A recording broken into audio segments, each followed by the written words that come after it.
Macarons are one of the most popular but also most challenging desserts to get right. We spent many months and made dozens of batches in the pursuit of trying to find a recipe and some foolproof techniques to help you do it right the first time. A perfect macaron should be chewy on the inside and crispy on the outside. It should have those classic feet and a smooth top. First things first, you want to let the egg whites come to room temperature for at least 30 minutes before you get started. Having the egg whites rest is going to result in a much fluffier, airier meringue. So, pro tip, a really easy way to separate your whites from your yolks is to actually use your hands. You can alternate between eggshells, but you risk puncturing the egg yolk, you could get some shell in it. It's actually a little more time consuming. If you wash your hands, this is a really easy way to go. Now we can move on to our dry ingredients. So you want your dry ingredients to be really, really fine to ensure that smooth top. This is the time to break out your food processor if you have one. So we're gonna add our dry ingredients to a food processor. We'd recommend pulsing it at least 10 times, but you really can't go too far here. The finer the dry ingredients, the smoother your top is gonna be. Even if you buy extra fine almond flour, it's not gonna be that smooth. You might get a bit of a lumpy surface. If you don't have a food processor, fear not, your macarons can still be delicious, they might just be a little lumpier on top. Another tip to get that really smooth surface is to sift your dry ingredients a few times after you've pulsed it in the food processor. This is just going to ensure a really smooth top so you can get those picture-perfect macarons. Now we're going to move on to our wet ingredients. Start off by beating the egg whites with a pinch of salt. That's just going to help stabilize them. You also want to use the whisk attachment to help beat some extra air into your meringue. So you're going to beat the egg whites just until they get really frothy and are no longer translucent, just like this. That's when you want to start adding the sugar really gradually. If you add too much sugar at once, it's going to deflate all that beautiful air that you just whipped into the meringue. Once all the sugar's added, keep beating until you get stiff peaks. If your peaks are falling over, like this, you still need to keep going. Once they're really stiff like this, you're all set. So if your peaks are stiff enough, you can actually flip a bowl upside down without anything falling out. Once your meringue is good to go, you're going to add the vanilla extract. You don't want to do this too early or you're not going to get those really big, beautiful, stiff peaks. And lastly, we're going to add our food coloring. We'd recommend using a gel food coloring because it gives you a much more vibrant color. Using a liquid food coloring is going to thin your batter out and it's going to fade during baking. It's really subtle, but you can see here how the one with liquid food coloring actually looks more peachy than pink. Now we're ready to combine the wet and dry ingredients. So first, add 1/3 of the dry ingredients to the meringue. Now we're going to macronage. That's the technique of folding the dry ingredients into the meringue. Traditionally, you gently fold the ingredients together 35 to 40 times, but we found that you actually want to be really aggressive to beat out any remaining air bubbles. That'll help you get a really consistent cookie.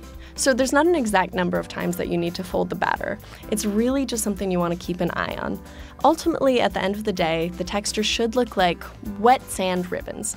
Some people describe it as lava, but how many of us have really seen lava? A tried and true test is to do the figure 8 method. One of the biggest mistakes people make is either undermixing or overmixing their batter. Once it's all incorporated, go really slowly and keep practicing that figure 8 until you've got it. That'll really ensure that you don't go too far. Once you can make a figure 8 with the batter without it breaking, you're good to go. Stop here and do not keep mixing. Now that the batter's ready, we're ready to start piping our macarons. Fill a piping bag with the round tip. Put 4 dots of the batter in each corner of your baking sheet. Then place the parchment paper on top. This is going to help secure the parchment paper so it's not going to slide all around as you're piping. A lot of recipes call for silicone mats, but after numerous tests, we found that they can actually make the cookies a little moist. Parchment paper will really dry your macarons out, which is what you want. This was one of my personal biggest revelations during testing. The classic size of a macaron is about 1.5 inches wide. You can buy a template for piping, but you can also just eyeball it like we did. Once the macarons are piped, it's time to drop the tray. Make sure you do not skip this step.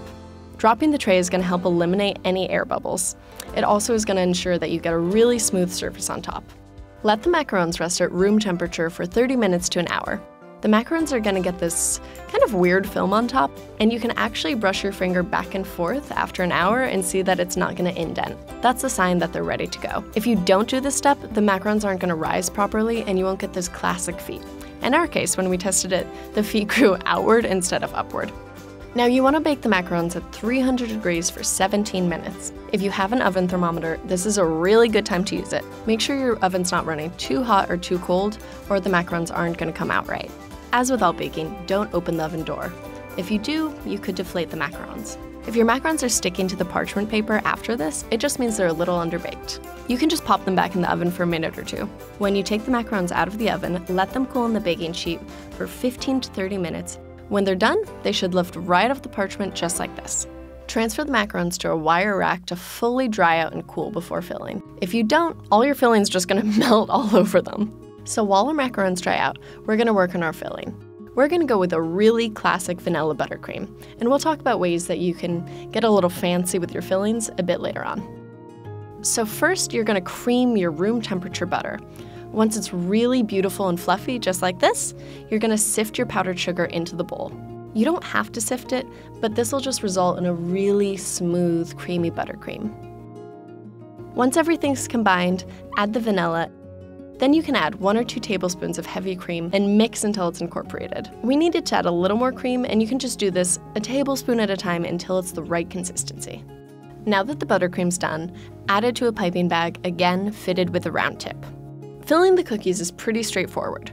Just pipe a dollop onto the cookie that's a little smaller than the size of the actual cookie. Then press 2 sides together, and you're good.